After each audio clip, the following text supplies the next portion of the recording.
Okay, अब इस part में explain why the reaction of concentrated sulfuric acid and sodium iodide is not suitable for the preparation of hydrogen iodide। यानी कि वो आपसे ये इंफॉर्मेशन भी दे रहा है कि अगर हम सोडियम आयोडाइड को सल्फ्यूरिक एसिड से रिएक्ट कराते हैं तो इसका मतलब ये हुआ कि उस रिएक्शन के रिजल्ट में ये हाइड्रोजन आयोडाइड फॉर्म नहीं होता, और वो इसका रीजन आपसे पूछ रहा है कि क्यों नहीं फॉर्म होता, ये बात एक्सप्लेन करनी है। तो आप में से कोई स्टूडेंट जो इस बात को एक्सप्लेन कर सके या बता सके?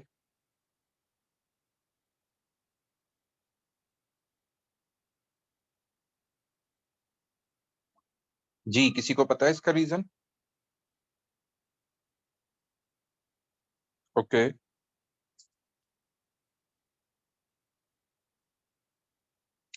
तो ये देखिए, यहाँ पे हमारे पास आयोडाइड आयन के रिएक्शंस हैं सल्फ्यूरिक एसिड के साथ।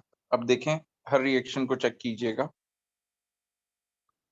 जब सल्फ्यूरिक एसिड सोडियम क्लोराइड से रिएक्शन कर रहा है तो हमें HCl मिल रहा है along with sodium hydrogen sulphate. ठीक है, यहाँ पे आपकी प्रोडक्ट जो है, इसके अलावा हम सोडियम सल्फेट और HCl भी बना सकते हैं और उसी के अकॉर्डिंगली इक्वेशन बैलेंस करेंगे। ये समझ में आ रहा है सबको?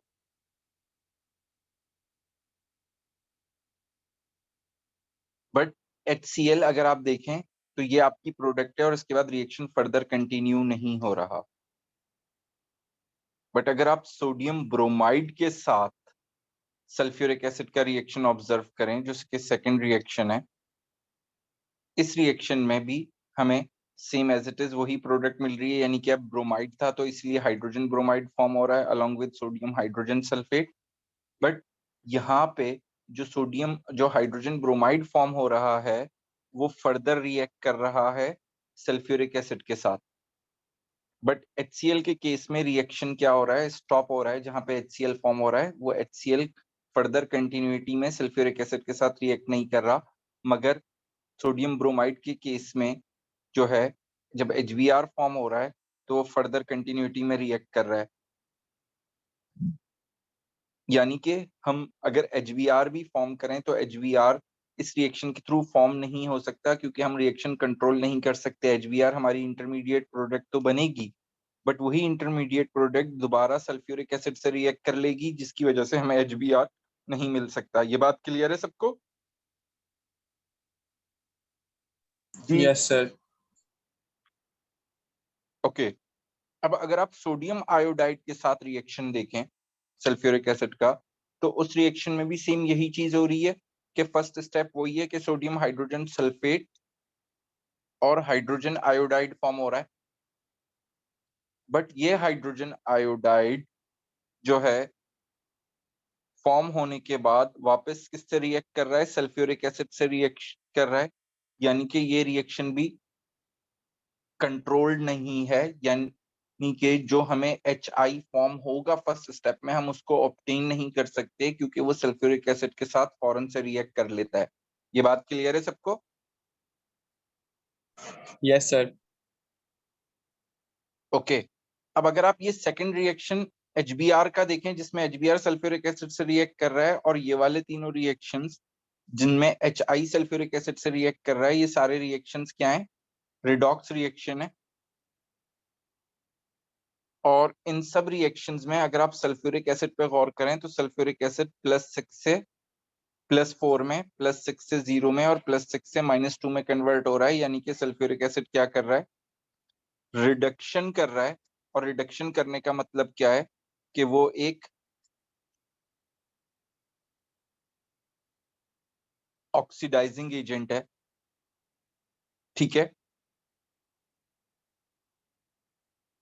और यही रीजन है कि हम जब सोडियम आयोडाइड को सल्फ्यूरिक एसिड के साथ रिएक्ट करवाते हैं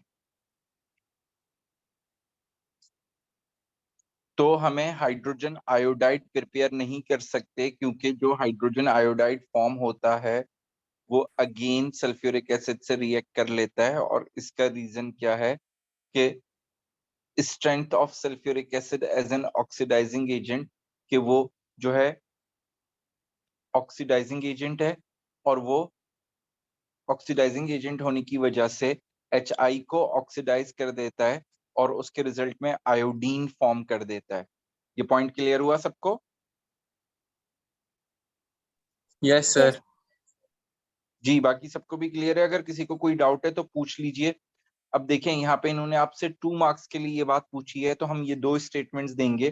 पहली स्टेटमेंट जो हमने सल्फ्यूरिक एसिड के बारे में कंक्लूड किया कि sulphuric acid is an oxidising agent, hence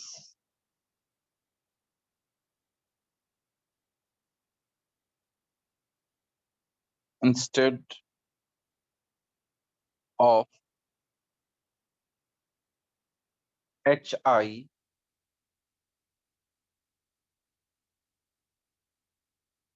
iodine will form। तो HI की जगह, हाइड्रोजन आयोडाइड की जगह क्या बन जाएगा? आयोडीन फॉर्म हो जाएगा। और इसीलिए सल्फ्यूरिक एसिड का सोडियम आयोडाइड के साथ रिएक्शन सूटेबल नहीं है, क्योंकि HI जो फॉर्म होता है वो फर्दर रिएक्ट कर लेता है। Is this clear to everyone? Yes sir. Yes, sir. Yes. Okay, now next question, C part. Hydrogen chloride undergoes a reversible reaction with oxygen. Okay. The reaction is carried out at 400 degrees Celsius in the presence of copper 2 chloride catalyst. ठीक है, copper 2 chloride catalyst उन्होंने बता दिया और उसके temperature हमें बता दिया। अब आगे क्या कह रहे हैं? Use the data in the table to calculate the overall enthalpy change of a reaction. Okay, यानी कि ये किस रिएक्शन की बात हो रही है? जो ऊपर आपको इक्वेशन दी हुई है, इस रिएक्शन का इंथैल्पी चेंज कैलकुलेट करना है। ठीक है, ये बात क्लियर है सबको? अब देखिए कैसे कैलकुलेट करेंगे। Yes sir. ओके, अगर हमें ये कैलकुलेट करना है तो हमें, और उन्होंने प्रोवाइड क्या किया है, they have provided as the enthalpy change of formation, यानी कि उन्होंने ये दो वैल्यूज जो हमें दी हुई हैं, ये डेल्टा HF की दी हुई हैं। और इंथैल्पी चेंज ऑफ फॉर्मेशन हमेशा कौन से रिएक्शन को रिप्रेजेंट करता है? अगर आप रिकॉल करें तो ऐसा रिएक्शन जिसमें आपके पास जो रिएक्टेंट सब्सटेंस है वो वो एलिमेंट हो एलिमेंट्स और उससे क्या फॉर्म हो रहा हो? Compound sir. कंपाउंड फॉर्म हो रहा हो उससे। तो ऐसे रिएक्शन के इंथैल्पी चेंज को इंथैल्पी चेंज ऑफ फॉर्मेशन कहते हैं। Is this clear to everyone? Yes sir. Okay, तो अब देखिए, आप एक काम करें कि आप जो है पहले यहाँ पे इस इक्वेशन को रिपीट कर लें। that 4 moles of HCl are reacting with the oxygen, forming 2 moles of chlorine and 2 moles of water. Okay, formation provided है और यहाँ पे हमारे पास क्या प्रेजेंट है? कंपाउंड्स प्रेजेंट हैं। ठीक है, और वैल्यू किसकी दी हुई है? इंथैल्पी चेंज ऑफ फॉर्मेशन की दी हुई है। और फॉर्मेशन जैसे कि अभी हमने डिस्कस किया कि ऐसे रिएक्शन के एनर्जी चेंज को कहते हैं जिसमें एलिमेंट्स आपके रिएक्टेंट हों और प्रोडक्ट आपकी कंपाउंड हो। तो हम जिन एलिमेंट से ये फॉर्म हो रहे हैं उन एलिमेंट्स को हेल्प से आप हेसिस साइकिल बनाएंगे और नीचे आप यहाँ पे हाइड्रोजन, ऑक्सीजन और क्लोरीन लिख लें। अब देखें यहाँ पे कितने मोल्स हैं क्लोरीन के? 2 मोल्स क्लोरीन के हैं, क्योंकि 4 हाइड्रोजन है तो बैलेंस करने के लिए मैं यहाँ पे भी 2 मोल्स क्लोरीन कर दूंगा। ये बात यहाँ तक क्लियर है सबको यस सर। कि Yes. हमने यहाँ पे हेसिस साइकिल बनाने के लिए एलिमेंट्स क्यों चूज किए? उसकी वजह ये है कि जो इंथैल्पी चेंज ऑफ फॉर्मेशन हमें प्रोवाइड की गई है वो इंथैल्पी चेंज क्या है? इंथैल्पी चेंज ऑफ फॉर्मेशन है जिसमें हमारे पास रिएक्टेंट हमेशा एलिमेंट्स होते हैं। अब देखें, अगर हाइड्रोजन और ऑक्सीजन रिएक्ट करें तो वो रिएक्ट करके वाटर फॉर्म कर सकते हैं, और अगर हाइड्रोजन और क्लोरीन रिएक्ट करें तो वो रिएक्ट करके क्या फॉर्म कर सकते हैं? HCl फॉर्म कर सकते हैं। अच्छा, हमें फाइंड क्या करना है? हमें इस रिएक्शन का इंथैल्पी चेंज कैलकुलेट करना है, ठीक है। अब अगर आप डाटा देखें तो आपके पास पहले कॉलम, पहली रो में क्या गिवन है? HCl का इंथैल्पी चेंज। और एक और बात जो मैंने अभी थोड़ी देर पहले कही थी कि जब भी इंथैल्पी चेंज ऑफ फॉर्मेशन की बात होगी तो it means we are talking about 1 mole of a compound is formed from its elements, ठीक है।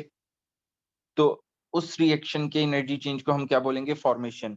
बट अगर आप यहाँ पे देखें तो यहाँ पे आपको HCl के कितने मोल्स मिल रहे हैं? 4 मोल्स मिल रहे हैं। तो इट मींस कि मैं इस सर आप मुझे वहां एरो से इन कर दें, क्योंकि मैं यहाँ से मैं मोबाइल पे हूँ ओके, अभी, तो मैं लॉग आउट हो रहा हूँ। तो मैं इसको लेबल करूंगा 4 टाइम्स -92। क्यों मैंने 4 टाइम्स -92 लेबल किया? क्योंकि यहाँ पे 4 मोल्स कंपाउंड के फॉर्म हो रहे हैं। ये बात सबको क्लियर है? Yes. Yes sir. Okay, now अब अगर हम सेकंड कॉलम देखें तो उधर हमारे पास वाटर है और वाटर का इंथैल्पी चेंज ऑफ फॉर्मेशन दिया हुआ है। बट अगर हम प्रोडक्ट साइड पे देखें तो हमारे पास 2 मोल्स फॉर्म हो रहे हैं वाटर के। इट मींस कि मैं इस एरो को 2 टाइम्स -242 से रिप्रेजेंट करूंगा। जी, ये भी क्लियर है सबको?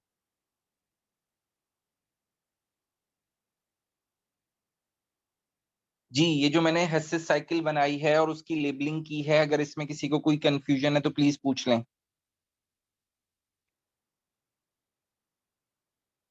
जी, अर्श, मुबश्शिर, अमीना, असना।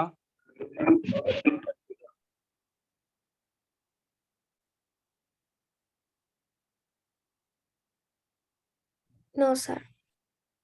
ओके, अब अगर हम इस हेसिस साइकिल के एरोज को देखें तो हम ये मार्क कर सकते हैं कि this point is our where the cycle start. Why? Because इधर से आपके पास इस डायरेक्शन में भी एरो जा रहा है और इस डायरेक्शन में भी एरो जा रहा है, तो ये वो पॉइंट है जहां से साइकिल स्टार्ट हो रही है। और साइकिल एंड कहाँ पे हो रही है? इस जगह पे एंड हो रही है। क्यों? क्योंकि यहां से देखें, स्टार्टिंग पॉइंट से आप यहाँ पे डायरेक्ट आ गए और स्टार्टिंग पॉइंट से दूसरा रिएक्शन ये हुआ और फिर यहां से आपके पास सेकेंड रिएक्शन हुआ जिसके रिजल्ट में क्लोरीन और H2O वाटर फॉर्म हुआ, ठीक है। तो हमें स्टार्टिंग पॉइंट से 2 डिफरेंट रूट्स मिल गए जिनके थ्रू ये साइकिल कंप्लीट हो रही है। ये बात क्लियर है सबको? Yes sir. ओके, और हेसिस साइकिल या हेसिस लॉ ये कहता है कि जो दो, अगर डिफरेंट रूट से एक रिएक्शन हो रहा है तो उस रिएक्शन के दोनों रूट्स का इंथैल्पी चेंज क्या होगा? सेम होगा। तो इट मींस मैं यहाँ पे एक्सप्रेशन बना सकता हूँ और वो एक्सप्रेशन क्या होगी? 4 टाइम्स -92 प्लस डेल्टा H। ये दोनों स्टेप्स जो है सक्सेसिव स्टेप्स हैं कि पहले एक स्टेप हुआ जिसमें HCl फॉर्म हुआ और दूसरे स्टेप में वाटर फॉर्म हुआ। तो इन दोनों को हम ऐड करेंगे और इनको इक्वेट करेंगे उस स्टेप के जो डायरेक्टली हो रहा है, यानी कि राइट हैंड साइड वाला। तो इस साइड पे मैं is equals to 2 times -242 mention करूंगा। ये बात क्लियर है सबको? अब अगर मुझे इंथैल्पी चेंज निकालना है डेल्टा H, तो मैं डेल्टा H को अगर सब्जेक्ट बना दूंगा तो मेरी एक्सप्रेशन बन जाएगी 2 टाइम्स -242 माइनस 4 टाइम्स -92। कोई मुझे कैलकुलेट करके आंसर बताएगा क्या आ रहा है?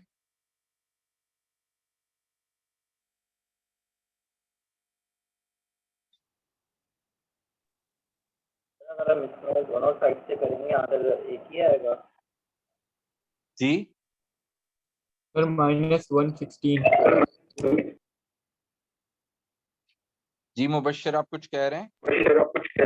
सर अगर इसमें हम अगर दूसरी साइड करेंगे तो आंसर क्या आएगा? आपकी आवाज बहुत डिस्टॉर्टेड आ रही है।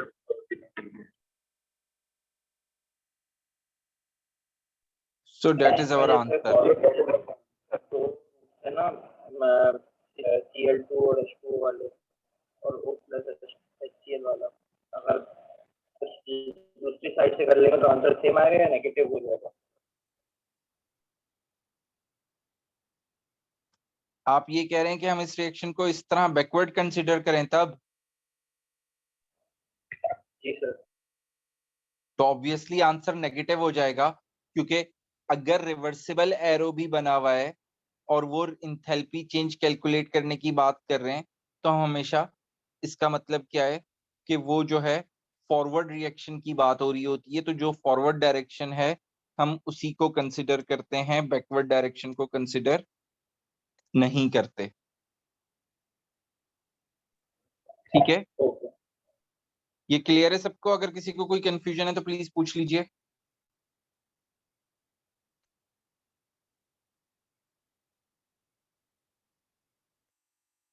ओके,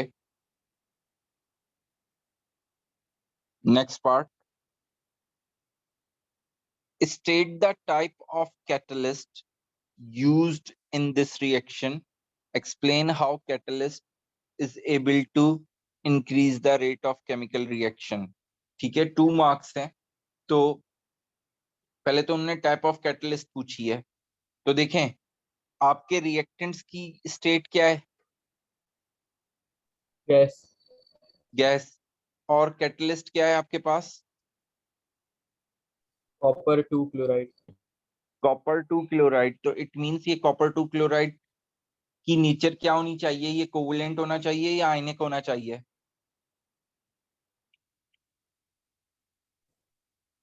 जी Ionic. आयोनिक। ओके। और अगर हमें पता है कि जो भी आयोनिक कंपाउंड्स होते हैं जिनमें आयनिक बॉन्डिंग होती है, उनकी आयनिक कंपाउंड्स की स्टेट हमेशा क्या होती है? सॉलिड। सॉलिड होती है। जो आपके रिएक्टेंट्स हैं उनकी स्टेट क्या है? गैस। और जो कैटलिस्ट है उसकी स्टेट क्या है? सॉलिड। तो जब भी रिएक्टेंट्स की स्टेट और कैटलिस्ट की स्टेट डिफर करेगी, तो ऐसे केस में जो आपका कैटलिस्ट है वो हीट्रोजीनियस कैटलिस्ट कंसिडर किया जाएगा। तो आप पहला स्टेटमेंट तो ये देंगे कि CuCl2 is a heterogeneous catalyst। जी, ये तो पॉइंट क्लियर हो गया सबको? तो ये कौन से चैप्टर का पार्ट है ये? बेटा ये रेट ऑफ रिएक्शन का पार्ट है। ओके। ठीक है, तो जब भी रिएक्टेंट्स की स्टेट और कैटलिस्ट की स्टेट डिफरेंट होंगी तो वो हीट्रोजीनियस कैटलिस्ट कहलाएगा, और जब भी रिएक्टेंट की स्टेट्स और कैटलिस्ट की स्टेट सेम होंगी तो वो होमोजीनियस कैटलिस्ट कहलाएगा। ठीक है, ये पॉइंट क्लियर है सबको? अब नेक्स्ट पार्ट में उन्होंने पूछा कि how catalyst is able to increase the rate of chemical reaction. ठीक है, सो what catalysts do or how catalyst speeds up the reaction. So we know that catalyst provides an alternative route or pathway, और path कोई भी आप term use कर सकते हैं। So catalyst provides an alternative route, और वो alternative route क्या होता है कि that it have a lower activation energy। तो catalyst हमेशा क्यों स्पीड अप करता है? क्योंकि वो एक ऐसा रूट प्रोवाइड करता है जिसकी एक्टिवेशन एनर्जी कम होती है। तो अब जो है इजीली रिएक्टेंट जो है प्रोडक्ट में कन्वर्ट होना शुरू हो जाते हैं और रिएक्शन स्पीड अप हो जाता है। Is this clear to everyone? Yes sir. जी, किसी को कोई कंफ्यूजन है तो पूछ लीजिए। नहीं sir. Okay, the reaction exist in a dynamic equilibrium. ठीक है, हमने ऊपर देखा था रिवर्सिबल एरो है तो डायनामिक इक्विलिब्रियम तो होगा। ठीक है, the reaction was repeated at 1000 degree Celsius and the same pressure. ठीक है, प्रेशर सेम रहने दिया है बट हमने टेम्परेचर में क्या चेंज आया है? अगर देखा जाए तो इनिशियली टेम्परेचर 400 था और अब जब इक्विलिब्रियम एस्टेब्लिश किया है तो टेम्परेचर क्या हो गया है? 1000 डिग्री सेल्सियस हो 1000। गया है। तो इट मींस इस कंडीशन में हमारे टेम्परेचर में ये चेंज आया है कि टेम्परेचर हमने इंक्रीज हुआ। रेज कर दिया है। Yes sir. ठीक है, टेम्परेचर रेज कर दिया। State and explain the effect on the composition of equilibrium mixture of the change in temperature। अब वो पूछ रहे हैं कि टेम्परेचर चेंज करने से इस रिएक्शन पे क्या इफेक्ट पड़ेगा, जो इक्विलिब्रियम है उस पे क्या इफेक्ट पड़ेगा। सर द तो reaction is exothermic, so increase in temperature will increase the yield of reactants। आपको कैसे पता रिएक्शन एक्सोथर्मिक है? क्योंकि सर अभी हमने कैलकुलेट किया ना। Okay, very good. ये देखें, अभी हमने कैलकुलेट किया है इस रिएक्शन का इंथैल्पी चेंज, तो और वो क्या है? नेगेटिव में आया है, तो रिएक्शन क्या है? आपका एक्सोथर्मिक रिएक्शन है। हमेशा याद रखिएगा कि अगर टेम्परेचर इंक्रीज करते हैं तो एंडोथर्मिक रिएक्शन जो है फेवर होता है, चाहे अब वो फॉरवर्ड हो या बैकवर्ड हो। बट यहाँ पे हमारे पास फॉरवर्ड रिएक्शन एक्सोथर्मिक है, तो इट मींस अगर मैं टेम्परेचर इंक्रीज करूंगा तो इक्विलिब्रियम कहाँ पे शिफ्ट होगा? और लेफ्ट पर reactant side, left hand side. Left पे शिफ्ट होगा, रिएक्टेंट साइड पे शिफ्ट होगा। यानी कि यहाँ पे जो रिवर्सिबल एरो जिस बात को इंडिकेट कर रहा है कि दोनों रिएक्शंस हो रहे होते हैं, तो ये बैकवर्ड डायरेक्शन में टेम्परेचर इंक्रीज होने पे शिफ्ट होगा, जिसकी वजह से आपकी जो यील्ड है जो प्रोडक्ट की, वो क्या हो जाएगी? कम हो डिक्रीज हो जाएगी। जाएगी, यस। कम हो जाएगी। ठीक है, ये बात क्लियर है सबको? Yes sir. Yes. ओके, तो सबसे पहले हम क्या बात लिखेंगे?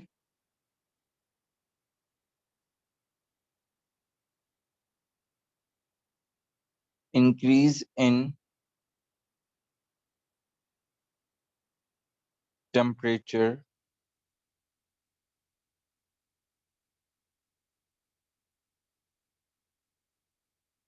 shifts the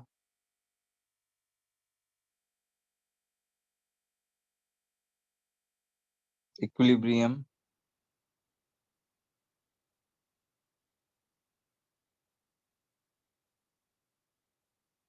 towards left। और कंपोजिशन पे क्या फर्क हुआ पड़ा? सर प्रोडक्ट की यील्ड कम हो गई। प्रोडक्ट की यील्ड कम हो गई। As a result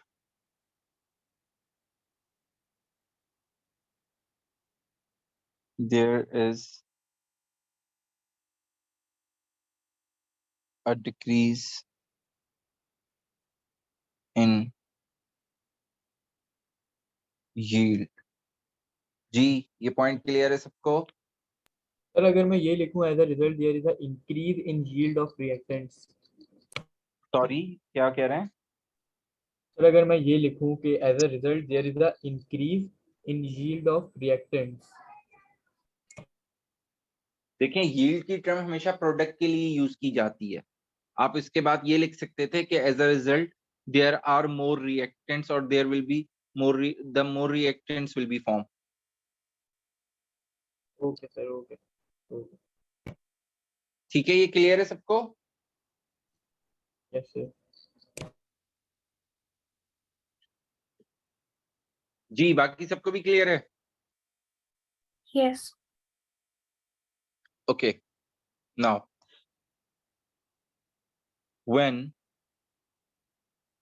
1.6 moles of HCl are mixed in a sealed container with 0.5 moles of oxygen, at 400 degrees Celsius,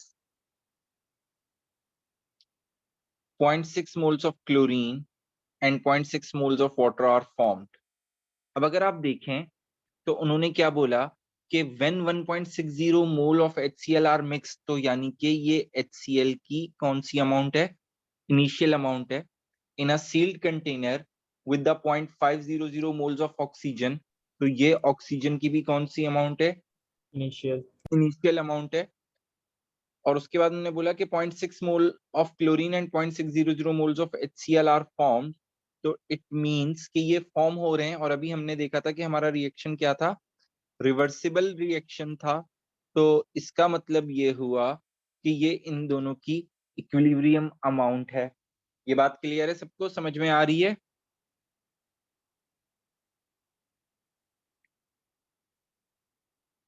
जी, ये पॉइंट सबको क्लियर हो गया? जी सर। Yes. ओके,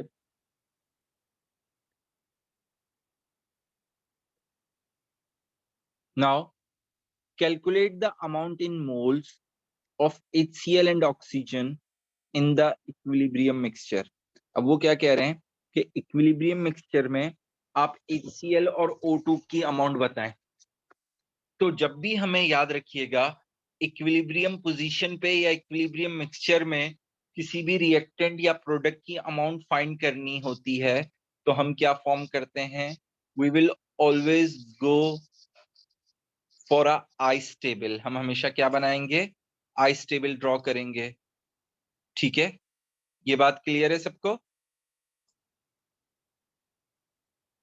अच्छा, मुझे नहीं पता आप में से कितने स्टूडेंट्स आइस टेबल से फेमिलियर हैं, बट मैं आपको दिखा देता हूं कि होता क्या है। आपके पास देखें क्या है, अगर आप इक्वेशन देखें तो इस रिएक्शन में जो इक्वेशन है उसमें 4 मोल्स ऑफ HCl है जो कि 1 मोल ऑक्सीजन से रिएक्ट करके 2 मोल्स क्लोरीन फॉर्म कर रहे हैं एंड 2 मोल्स वाटर फॉर्म हो रहे हैं। ठीक है, ये क्लियर है सबको?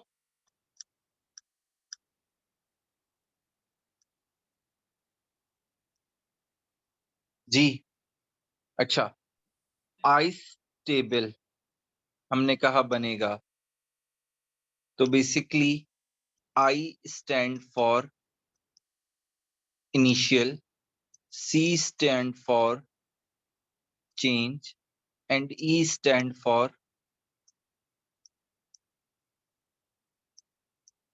equilibrium। ठीक है, so आप 3 rows बना लें। One is representing I, that is initial, second row is representing C, that is change, and third row is representing E, that is equilibrium। ठीक है, ये बात क्लियर है सबको? अब हमारे पास इनिशियल मोल्स किस किस के हैं भाई? सर HCl के और ऑक्सीजन के। और कितने कितने मोल्स हैं? Sir 1.6 mole of HCl and 0.5 mole of oxygen. Okay, क्या और भी कोई चीज इनिशियल स्टेज पे प्रेजेंट है HCl और ऑक्सीजन के अलावा? No sir, chlorine and H2O are 0। कोई भी नहीं प्रेजेंट इनिशियल पॉइंट पे, तो हम इन दोनों के यहाँ पे नीचे 0 डैश लगा देंगे। जो क्लोरीन और वाटर की अमाउंट हमें दी हुई है वो उन्होंने कहा है कि फॉर्म हुई है, तो इट मींस वो इक्विलिब्रियम पे फॉर्म हुई है, तो इट मींस हम ई वाली रॉ में यहाँ पे मार्क कर देंगे वाटर की और क्लोरीन के number of moles. Is this clear to everyone? Yes sir. जी, ये सबको क्लियर Yes. है? ओके, अब अगर देखें तो क्लोरीन और वाटर दोनों की इनिशियली कोई अमाउंट नहीं थी और इक्विलिब्रियम पे दोनों की 0.66 amount form 0.600 moles amount form हुई है। इट मींस के यहाँ पे जो चेंज आया है वो पॉजिटिव 0.600 का आया है। ठीक है, ये बात क्लियर है सबको? यस और इनिशियल अमाउंट दोनों की 0 थी, तो 0 में 0.600 ऐड होगा तो आपको आंसर 0.600 मिलेगा। जी क्लियर है सबको ये वाली बात भी? Yes. अच्छा जी, अब अगला पॉइंट जरा गौर से सुनिएगा। क्लोरीन के कितने मोल्स हैं इक्वेशन में? Sir 2 2 moles. और ऑक्सीजन के कितने मोल्स हैं इक्वेशन में? 1 यानी कि ऑक्सीजन के मोल्स हाफ हैं उन मोल से जो क्लोरीन के मोल्स हैं। ये बात क्लियर है सबको? यस सर जी बाकी सबको भी क्लियर है? Yes. और अगर प्लीज किसी को कहीं पे कोई कंफ्यूजन लगे तो क्वेश्चन जरूर पूछिएगा। ओके, तो इसका मतलब ये हुआ कि अगर ऑक्सीजन के 1 मोल से 2 मोल क्लोरीन फॉर्म हो रहा है तो हम इससे ये कंक्लूड कर सकते हैं कि जितना क्लोरीन फॉर्म होगा ऑक्सीजन उसके हाफ मोल्स के इक्वल डिक्रीज होगा, या उसके हाफ मोल्स के इक्वल ऑक्सीजन कंज्यूम होगा। ये बात क्लियर है सबको?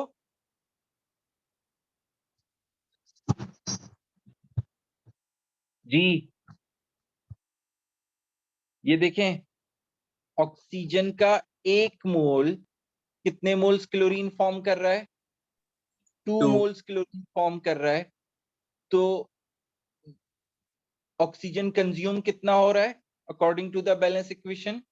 1 मोल ऑक्सीजन कंज्यूम हो रहा है, तो प्रोडक्ट कितनी बन रही है? क्लोरीन 2 मोल्स फॉर्म हो रही है। तो इट मींस सर जितनी क्लोरीन फॉर्म होगी, जितने मोल्स क्लोरीन के फॉर्म होंगे ऑक्सीजन के, उसके इतने उस हाफ कंज्यूम होंगे। उसके हाफ मोल्स कंज्यूम होंगे। ये बात क्लियर है सबको? यस सर जी बाकी सबको भी क्लियर है? अगर किसी को कोई डाउट है तो प्लीज पूछ लीजिए। No, sir, why are we comparing oxygen moles to chlorine moles? Because हाँ सर ये मुझे क्वेश्चन समझ ये बात समझ नहीं आई। देखें, ऑक्सीजन की पोजीशन कहां पर है Reactants. रिएक्टेंट्स में? अब now tell me, if I remove oxygen from here, do the reaction occur? Do we get the chlorine? No. No sir So it means that हम प्रोडक्ट को रिएक्टेंट से relate कर सकते हैं और किसी भी प्रोडक्ट को किसी भी रिएक्टेंट से रिलेट कर सकते हैं, क्योंकि अगर कोई भी एक रिएक्टेंट नहीं होगा तो रिएक्शन ही नहीं होगा। ये भी है sir. Is this understandable? Yes. अच्छा चलें दूसरे एस्पेक्ट से बात करते हैं। जरूरी नहीं है कि मैं क्लोरीन को ऑक्सीजन से ही करूं, मैं क्लोरीन को HCl से भी रिलेट कर सकता हूं। और इसी तरह ये भी जरूरी नहीं है कि मैं ऑक्सीजन और क्लोरीन को ही रिलेट करूं, मैं चाहता तो मैं वाटर और ऑक्सीजन को भी रिलेट कर लूंगा तो भी सही है, मैं वाटर और HCl को रिलेट कर लूं तो भी सही है, मैं क्लोरीन और ऑक्सीजन को रिलेट करूं तब भी सही है, मैं क्लोरीन और ऑक्सीजन को रिलेट करूं तब भी सही है। मैं किसी भी रिएक्टेंट को किसी भी प्रोडक्ट से रिलेट करूं, मेरे आंसर में कोई मिस्टेक नहीं होगी, आंसर हमेशा सेम आएगा, क्योंकि वो रिएक्टेंट और प्रोडक्ट दोनों एक ही केमिकल रिएक्शन के पार्ट हैं। तो that's why any of the reactant from the equation and any of the product from the equation can be relatable. Is this clear? Okay Yes. Sir yes okay, तो अगर मैंने oxygen और chlorine को relate किया और मुझे यहाँ पे दिख रहा है कि ऑक्सीजन के 0.6 मोल्स फॉर्म हो रहे हैं, तो इसका मतलब है, सॉरी, क्लोरीन के 0.600 मोल्स फॉर्म हो रहे हैं, तो ऑक्सीजन के कितने मोल्स डिक्रीज होने चाहिए? 0.3 जी बाकी सब भी बताइए कि 0.300 कंज्यूम होने चाहिए। क्यों 0.300 कंज्यूम होने चाहिए? क्योंकि क्लोरीन जितना ऑक्सीजन कंज्यूम हो रहा है, क्लोरीन उसके डबल अमाउंट में फॉर्म हो रहा है। तो अगर क्लोरीन 0.600 मोल्स फॉर्म हुआ है तो तो इसका मतलब है कि ऑक्सीजन के जो मोल्स कंज्यूम हुए होंगे वो 0.600 मोल्स के हाफ कंज्यूम हुए होंगे। ये बात क्लियर है सबको? Yes. Yes sir. किसी को कोई कंफ्यूजन है?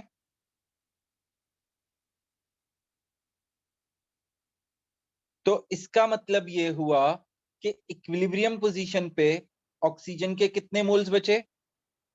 0.2। 0.200 इनिशियल में से चेंज को हमने माइनस कर दिया तो हमें वो मोल्स मिल गए एक ऑक्सीजन के जो कि इक्विलिब्रियम पे बचे। तो इसका मतलब है कि ऑक्सीजन के मोल्स हम यहाँ पे ये लिख सकते हैं जो कि इक्विलिब्रियम पे बचे हैं और वो 0.200 हैं। Is this clear to everyone? जी, ये पॉइंट Yes, क्लियर sir. हो गया सबको? Yes sir. ओके, अब मुझे HCl के मोल्स मालूम करने इक्विलिब्रियम पे, तो मैं HCl को बाकी तीनों में से किसी से भी रिलेट कर सकता हूं। I can relate HCl with oxygen, I can relate HCl with the chlorine, or I can relate HCl with the water. Is this clear? Yes. Yes Okay. Sir. तो अगर मैं ऑक्सीजन को और HCl को relate करूं तो मुझे क्या आउटपुट नजर आ रहा है कि 1 मोल ऑफ ऑक्सीजन कितने HCl के मोल से रिएक्ट कर रहा है? 4। 4। तो इसका मतलब है कि अगर 1 मोल ऑक्सीजन कंज्यूम होगा तो HCl के कितने मोल्स कंज्यूम होंगे? 4। 4 मोल्स कंज्यूम होंगे, क्योंकि इन दोनों का रेशो क्या है? 1:4 है। ये बात सबको समझ में आ रही है? Yes Yes. सर। तो इसका मतलब है कि मैं यहाँ पे HCl के हेडिंग के अंडर चेंज को किस तरह रिप्रेजेंट कर सकता हूं कि it is 4 times the moles of oxygen. और अगर आप इसको सॉल्व करें तो आई थिंक आपको आंसर मिलेगा 1.2 मोल। Yes sir.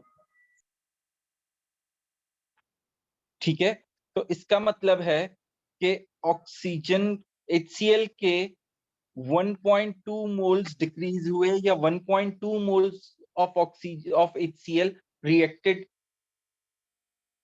During this reaction. ये पॉइंट क्लियर है सबको? Yes sir. जी भाई, बाकी सबको भी क्लियर है? अगर किसी को कोई कंफ्यूजन है तो बताइए मुझे प्लीज। No sir. ओके, तो इट मींस कि HCl के इक्विलिब्रियम पे कितने मोल्स होंगे? 1.6 minus 1.2, so we will get 0.4 mole. 0.4। ठीक है, तो इसका मतलब है कि हमें मेरे पास इक्विलिब्रियम पोजीशन पे HCl के 0.400 मोल्स प्रेजेंट होंगे।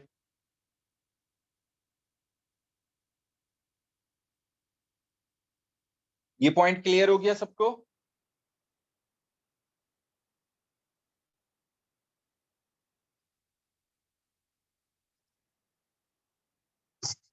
जी, क्लियर है सबको? जी sir. Yes. Okay, now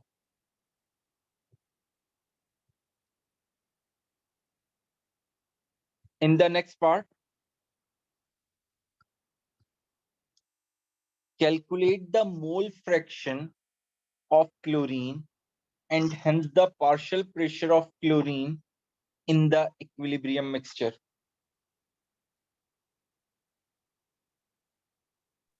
sir mole fraction के लिए तो मोल of chlorine divided by total mole, और पार्शियल Okay, प्रेशर के लिए हम मल्टीप्लाई कर देंगे टोटल प्रेशर से, तो पार्शियल प्रेशर आ जाएगा। मोल फ्रैक्शन को हम किससे रिप्रेजेंट करते हैं? X से।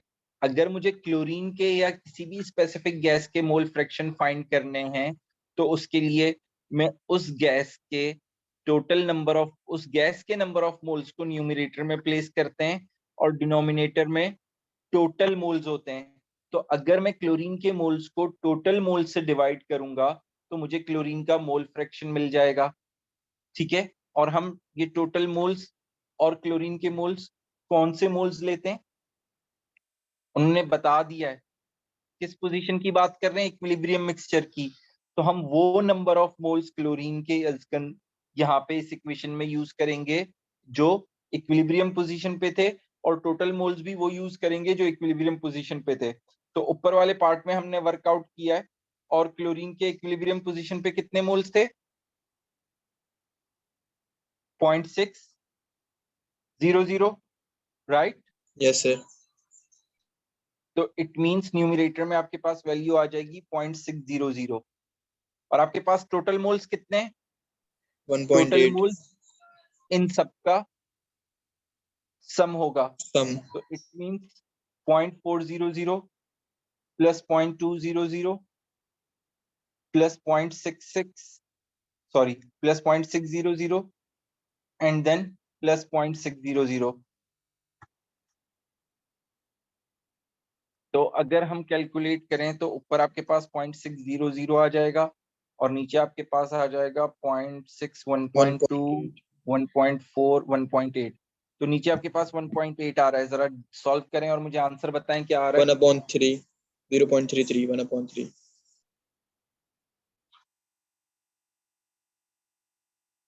0.33। अच्छा, मोल फ्रैक्शन का कोई यूनिट नहीं होता, ये बात याद रखिएगा। तो यहाँ पे हमने मोल फ्रैक्शन पूछा हुआ है, तो हमने वो मोल फ्रैक्शन फाइंड कर ली है 0.33। Is this understandable to everyone? Yes sir. Yes. Next, what they ask you the partial pressure of chlorine. So if we have to find the partial pressure of any gas, then we have to multiply its mole fraction by with total pressure. देखें, italic में जब भी हम P लिखते हैं तो वो partial pressure को रिप्रेजेंट करता है, और जब हम नॉर्मल अपर केस में P लिखते हैं तो वो टोटल प्रेशर को रिप्रेजेंट करता है। फर्दर हम टोटल प्रेशर के साथ सबस्क्रिप्ट में T भी लगा देते हैं। ओके, तो इसका मतलब है मोल फ्रैक्शन तो क्लोरीन के मैं फाइंड कर चुका हूं, और वो क्या आ रहे हैं? 0.33। तो 0.33 को मुझे किससे मल्टीप्लाई करना है? टोटल प्रेशर से मल्टीप्लाई करना है। और टोटल प्रेशर हमारे पास अगर आप देखें तो ये रहा, the total pressure inside the container is 1.5 exponent 5 pascal. तो it means 0.33 multiply by 1.50 exponent 5 pascals. Solve कीजिए, बताइए क्या आंसर आ रहा है। 5 into 10 to the power 4। 5.00 into 10 raised to the power 4 जी। Yes sir. तो ये हमें पार्शियल प्रेशर भी मिल गया क्लोरीन का। Is this understandable?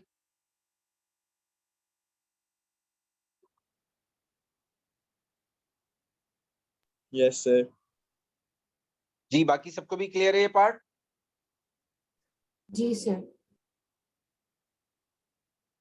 Okay, now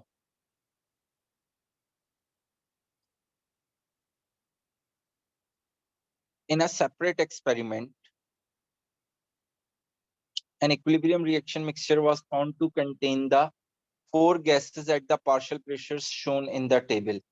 अब उन्होंने आपको चारों गैसेस का क्या प्रोवाइड कर दिया? Partial pressure. और ये पार्शियल प्रेशर अगर देखें तो किस पोजीशन पर है? Equilibrium.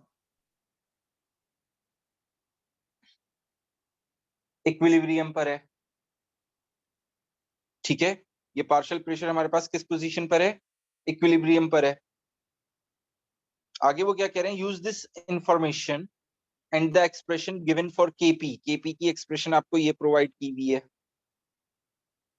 Calculate the value for KP and state the units of KP. तो हमें इन वैल्यूज को यूज करते हुए केपी की एक्सप्रेशन में पुट करना है और केपी की वैल्यू फाइंड करनी है। तो देखें, Kp is equals to partial pressure of chlorine square. तो क्लोरीन का पार्शियल प्रेशर ये रहा 3.6 एक्सपोनेंट 4। तो आप यहाँ पे ऊपर न्यूमरेटर में क्या लिखेंगे? 3.6 एक्सपोनेंट 4 और इसका स्क्वायर। देन हमारे पास क्या है, पार्शियल प्रेशर ऑफ वाटर, जो कि अगेन वही है जो क्लोरीन का था, यानी कि 3.6 एक्सपोनेंट 4 और स्क्वायर है, तो हम 3.6 exponent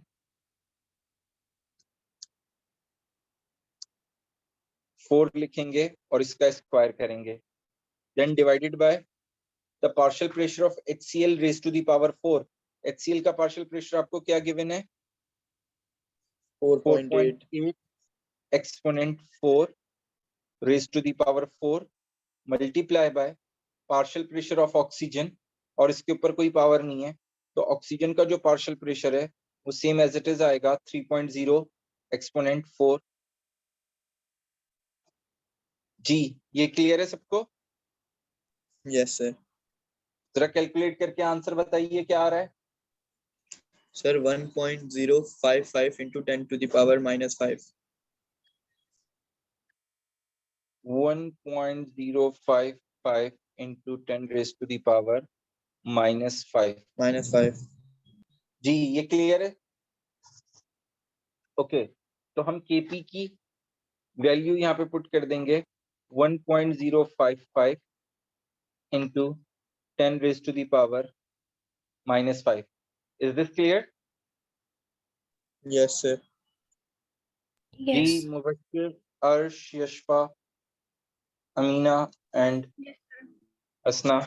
okay now next part में वो आपसे क्या पूछ रहे हैं, यूनिट्स पूछ रहे हैं, ठीक है। और आपको प्रेशर का, पार्शियल प्रेशर का यूनिट क्या प्रोवाइड किया है, Pascal. पास्कल। PA. तो अब आपने यूनिट ड्राइव करना है। Now have a look how you will drive the unit. देखें ऊपर क्लोरीन के पार्शियल प्रेशर का स्क्वायर है, तो और यूनिट क्या था, पास्कल, तो it means pascal square times pascal square, क्योंकि वाटर के पार्शियल प्रेशर का भी क्या है, स्क्वायर है, divided by pascal raise to the power 4 and multiply by pascal, क्योंकि ऑक्सीजन की पावर 1 थी तो वो पास्कल ही रहा। HCl की पार्शियल प्रेशर की पावर 4 थी, तो इसीलिए उसके पार्शियल प्रेशर को टाइम्स उसके सॉरी यूनिट की पावर भी क्या हो गई, 4 हो गई। ये बात क्लियर है? अब अगर हम सॉल्व करें तो नीचे जो पावर 4 है वो और ऊपर वाले दोनों पास्कल स्क्वायर कैंसिल आउट हो जाएंगे, ये सिंपल अलजेब्रा है। तो आपके पास क्या बच रहा है, यूनिट 1 ओवर पास्कल, राइट। तो इट मींस 1 ओवर पास्कल को हम जो है डिनोमिनेटर में कोई भी चीज नहीं रहने देते, उसे न्यूमरेटर में ले आते हैं। तो जब मैं इसको न्यूमरेटर में ले आऊंगा तो पास्कल की पावर जो कि 1 थी वो इनवर्स हो जाएगी, यानी कि -1 हो जाएगी। So here you have the answer for the unit. Sir ये यूनिट की वर्किंग दिखाना जरूरी है, अगर मैं नहीं दिखाऊं और डायरेक्ट कर लूं? अगर आप डायरेक्ट कर सकते हैं तो कर लें, मगर अप्रोप्रिएट है कि दिखा दें तो अच्छा है जब स्पेस अवेलेबल है तो। चलें ठीक है।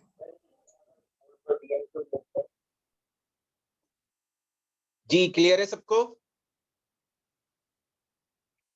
Yes, sir. Yes. Okay now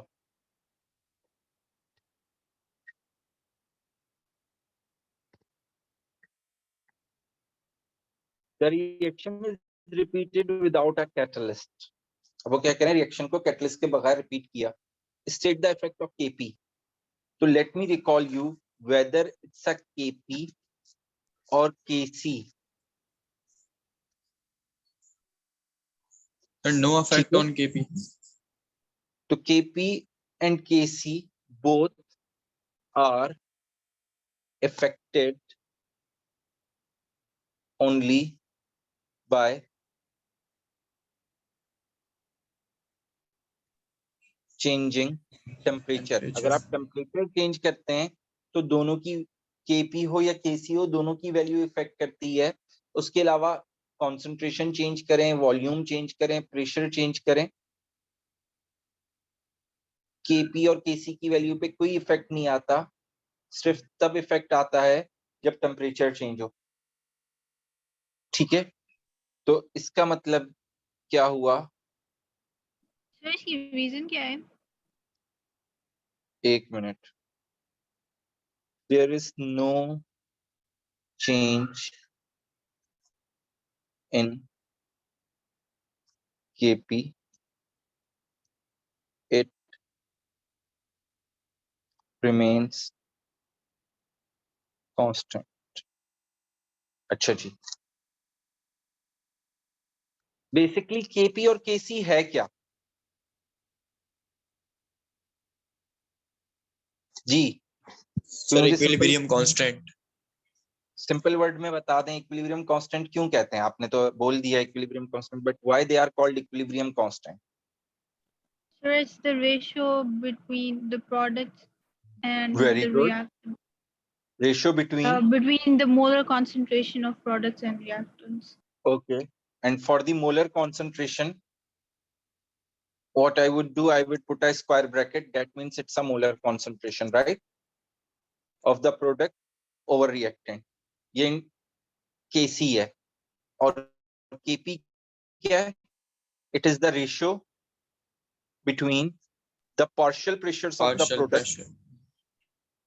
divided by partial pressure of the reactant। ठीक है, ऐसा ही है। Yes, sir. Yes sir. Okay, now the important thing is that this ratio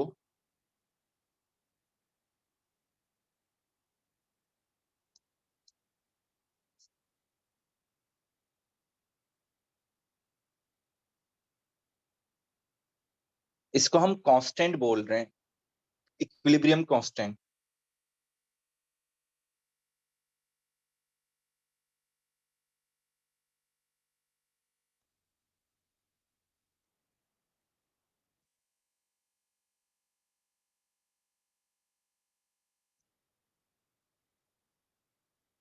तो अगर टेम्परेचर में कोई चेंज नहीं आता, क्योंकि टेम्परेचर का चेंज पार्टिकल्स की एनर्जी से रिलेट करता है। अगर मैं टेम्परेचर इंक्रीज करता हूं तो पार्टिकल्स की एनर्जी इंक्रीज हो जाएगी, और अगर टेम्परेचर डिक्रीज करता हूं तो पार्टिकल्स की एनर्जी डिक्रीज हो जाएगी।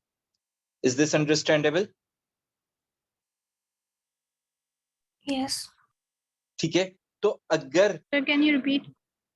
जी, मैं ये कह रहा हूं कि basically temperature change actually is related to energy of the particles.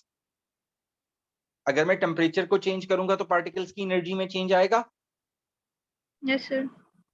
But अगर मैं वॉल्यूम को चेंज करूं, प्रेशर को चेंज करूं या कॉन्सेंट्रेशन को चेंज करूं तो क्या पार्टिकल्स की एनर्जी चेंज होगी? No. नहीं। तो अगर मैं बाकी किसी भी फैक्टर को चेंज करूं तो उससे प्रोडक्ट और रिएक्टेंट की के रेशियो में कोई इफेक्ट ही नहीं आएगा। They always stay in the same ratio if the temperature stage same. But अगर मैं टेम्परेचर चेंज कर दूं तो टेम्परेचर चेंज करने से whether that are the reactants or the products, they are the energy of the particles get changed, right? Sir, energy of the particle changes जो है वो इस बात को रेफर करता है कि या तो प्रोडक्ट्स ज्यादा हो जाएंगे या फिर रिएक्टेंट्स, राइट? रिएक्टेंट ज्यादा हो जाएगा, उनका रेशो सेम नहीं रहेगा, और अगर रेशो सेम नहीं रहेगा तो इट मींस केपी हो या केसी हो, इनकी वैल्यू जो है सेम नहीं रहेगी। Okay sir. ठीक है, ये पॉइंट क्लियर हो गया सबको? Yes sir. ओके, तो जो है सिर्फ ये बात याद रखने के लिए मैं वैसे नॉर्मली स्टूडेंट्स को कहता हूं कि केपी हो या केसी हो, जस्ट टेम्परेचर से चेंज होगा और किसी और चीज से चेंज नहीं होगा, किसी भी फैक्टर से। ठीक है, ओके।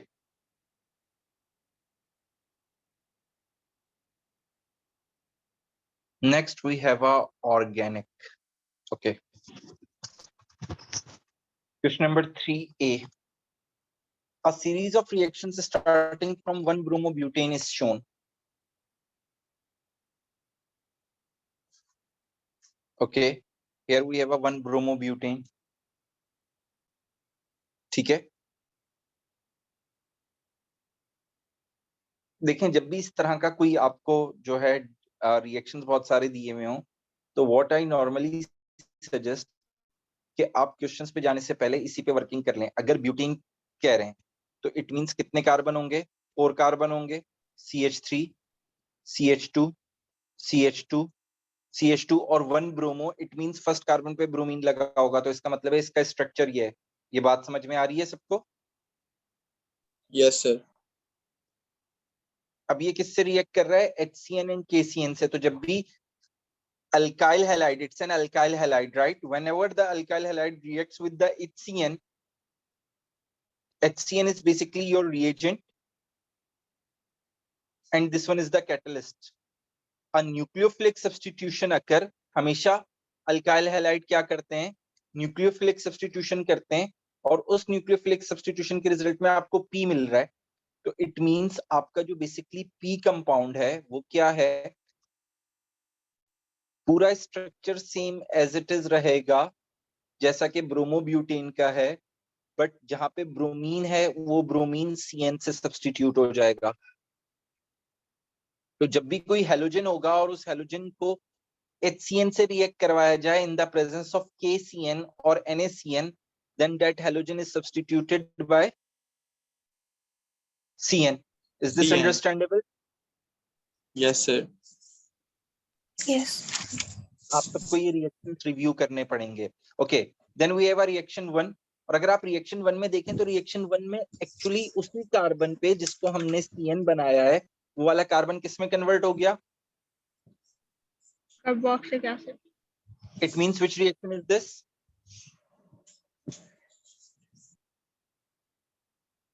नाइट्राइल जब भी एसिड में कन्वर्ट होता है दैट इज हाइड्रोलिसिस। वो रिएक्शन क्या होता है? हाइड्रोलिसिस होती है, और एसिड ही बन रहा है तो इसका मतलब है एसिडिक हाइड्रोलिसिस है। तो either a sulphuric acid is used along with phosphoric acid. no, or hydrochloric acid. Mostly we use hydrochloric acid or sulfuric acid for the acidic hydrolysis. Okay, reaction 2 पे आ जाइए। reaction 2 में हमें क्या product मिल रही है? but1ene. it means कि ये क्या होगा? CH3 CH2 CH double bond CH2। Yes sir. Right. तो अगर Yes, आप sir. देखें तो आपके रिएक्टेंट से कहां पे चेंज आया? यहां पे चेंज आया। इस कार्बन का एक हाइड्रोजन कम हो गया और ये ब्रोमीन कम हो गया। यहाँ पे Yes, sir. ब्रोमीन लगा हुआ था इस कार्बन पे और इस कार्बन पे एक हाइड्रोजन कम हो गया। तो इट मींस यहाँ पे इसके साथ साथ हमें एक और प्रोडक्ट भी मिल रही होगी, HBr। HBr. अज्यूम कर लेते हैं HBr बन रही है। तो रिएक्शन 2 इसका मतलब है हमारे पास कौन सा रिएक्शन है? Elimination. Very good, it's an elimination reaction. Now come to the R। क्या यूज किया गया है? एक्वस OH यूज किया गया है। तो एक्वस OH भी न्यूक्लियोफिलिक सब्स्टिट्यूशन करता है, जिस तरह मैंने आपको बताया था यहाँ पे भी न्यूक्लियोफिलिक सब्स्टिट्यूशन हो रही है। तो आर भी आपके पास क्या होगा? सेम आपका जो है कंपाउंड होगा, but the only thing change is that bromide is substituted by the OH। Yes, sir. जी क्लियर है सबको? Yes, sir. Yes sir. Okay, now we are only left with the Q। तो Q क्या होगा? Polymer है। Polymer में हमेशा double bonded carbons को आप सेंटर में बनाया करें। अगर मैं डबल बॉन्ड के राइट वाले कार्बन को देखूं तो उस पे 2 हाइड्रोजन है, राइट? तो वो 2 हाइड्रोजन में यूं ऊपर और नीचे बना देता हूं। लेफ्ट वाले कार्बन पे डबल बॉन्ड के एक साइड पे हाइड्रोजन है और दूसरी साइड पे CH2 और CH3 है, जिसको मैं कलेक्टिवली क्या लिख सकता हूं? C2H5। दोनों साइड्स पे ओपन बॉन्ड बनाएंगे, ब्रैकेट में इनक्लोज करेंगे and N। Now that is the Q। Is this understandable? Yes, sir. Yes sir. Okay. Now what they are asking in the first part, draw the displayed formula of the compound P. अच्छा, जब आप ये working करके नीचे questions पे आएंगे ना, parts पे, तो उन पार्ट्स को अटेम्प्ट करना आसान हो चुका होगा। इवन ये कि हो सकता है कि वो पार्ट्स वही पूछ रहे हो जो आप सब कुछ ऊपर कर चुके हैं, तो बस आपने देख के आंसर लिखने। अब यहाँ पे इन्होंने क्या फर्क किया है, कंपाउंड पी का फॉर्मूला पूछा है, डिस्प्लेड फॉर्मूला पूछा है, और हमारे पास फॉर्मूला रेडी है स्ट्रक्चरल फॉर्म में। So what I need to do, सिर्फ डिस्प्लेड बनाना है। 1 2 3 4 5 कार्बन्स, और इस कार्बन पे ट्रिपल बॉन्ड नाइट्रोजन। ठीक है, इस कार्बन के चारों बॉन्ड्स कंप्लीट हो गए, कोई हाइड्रोजन नहीं लगेगा। इस कार्बन पे 2 हाइड्रोजन्स लगेंगे, इस पे 2 लगेंगे, इस पे 2 लगेंगे, और इस पे 3 हाइड्रोजन्स लगेंगे।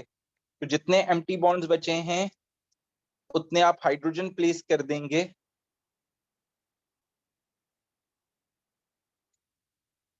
And here you have the displayed formula of the compound P, right? Yes, sir.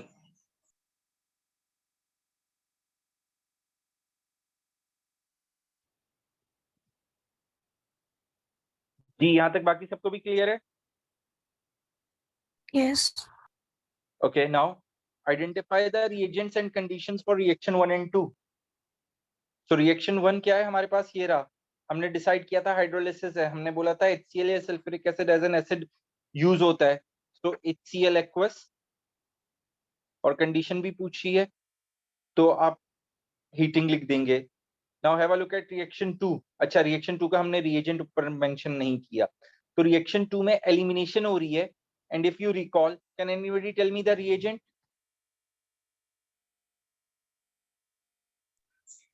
Sir, elimination.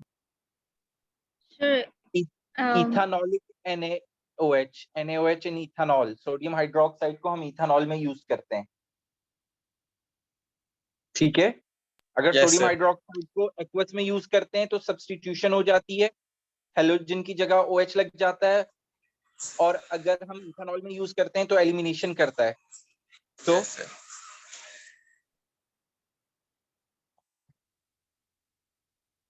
NaOH in ethanol. Is it clear to everyone? Yes, sir. yes, sir. Yeah. Now, in the third part, they ask you draw the structure of the repeat unit of polymer Q.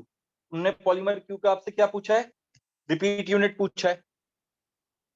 तो हम ये already यहाँ पे draw कर चुके हैं, यहाँ पे हम पूरा पॉलीमर ड्रॉ कर चुके हैं। इसमें और रिपीट यूनिट बनाने में एक छोटा सा डिफरेंस होगा, वो मैं अभी आपको समझाता हूँ। क्या, उन्होंने आपसे पॉलीमर नहीं पूछा, उन्होंने आपसे क्या पूछा है, रिपीट यूनिट पूछा है, राइट?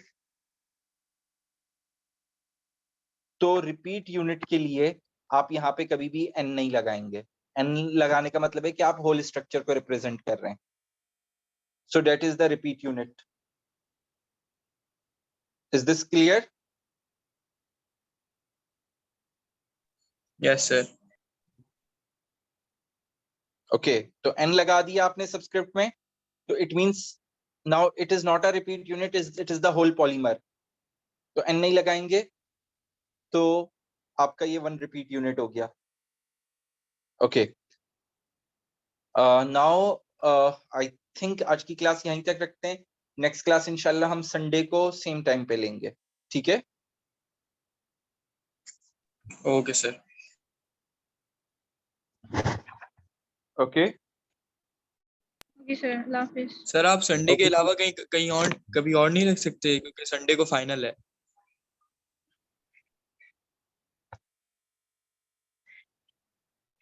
फाइनल तुम्हारा ज्यादा जरूरी है एग्जाम? सर फाइनल है सर, एशिया कप का। चलो देखते हैं, मगर संडे को इंशाल्लाह क्लास है। ओके, टेक केयर एवरीवन, अल्लाह हाफिज। सर नेक्स्ट क्लास में आप कौन सा पेपर करवाएंगे? ये पेपर अगर हमारा वैसे तो खत्म हो जाएगा, ठीक है, तो हम कंटिन्यूटी में स्टार्ट करेंगे। हमने 17 का फेब मार्च किया है, तो हम 17 का मई जून करेंगे 2-2। Okay sir. Okay, take care everyone, अल्लाह हाफिज। अल्लाह हाफिज।